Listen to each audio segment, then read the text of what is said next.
Criminal കേസുകളും വധശ്രമങ്ങളും അതിജീവിച്ച് അമേരിക്കയുടെ ചരിത്രത്തിലെ ഏറ്റവും ഉജ്ജ്വല തിരിച്ചുവരവ് നടത്തി ഡൊണാൾഡ് ട്രംപ് വീണ്ടും വൈറ്റ് ഹൗസിൽ എത്തിയിരിക്കുകയാണ്.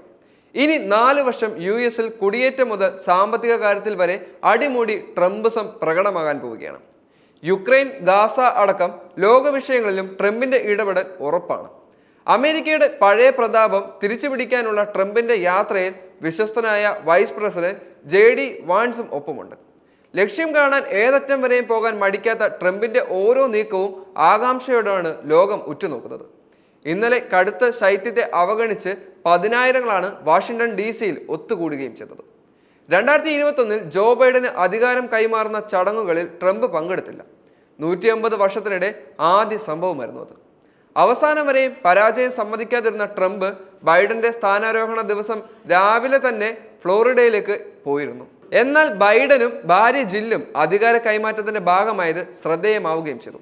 ട്രംപിനും ഭാര്യ മെലാനിയയ്ക്കും ബൈഡൻ വൈറ്റ് ഹൗസിൽ ചായ സൽക്കാരവും നടത്തിയിരുന്നു. പ്രസിഡന്റ് സത്യപ്രതിജ്ഞയ്ക്ക് വിദേശ നേതാക്കളെ ക്ഷണിക്കുന്ന പതിവ് US-ലില്ല.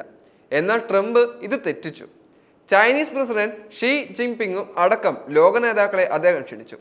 ട്രംപിന്റെ സ്ഥാനാരോഹണത്തിന് പിന്നാലെ ക്യാപിറ്റോൾ മുതൽ വൈറ്റ് ഹൗസ് വരെ പെൻസിൽവാനിയയിലെ അവന്യൂവിലൂടെ സൈനിക റെജിമെന്റുകൾ, ഫ്ലോട്ടുകൾ, സിവിലിയൻ ഗ്രൂപ്പുകൾ എന്നിവ ഉൾക്കൊള്ളുന്ന വമ്പൻ പ്രസിഡൻഷ്യൽ പരേഡ് നടക്കുകയും ചെയ്തു. എന്നാൽ ശൈത്യക്കാറ്റ് പരിഗണിച്ച് 20,000 സീറ്റുള്ള ക്യാപിറ്റൽ 1 അരീനയിലേക്ക് ചടങ്ങുകൾ മാറ്റുകയായിരുന്നു ചെയ്തത്.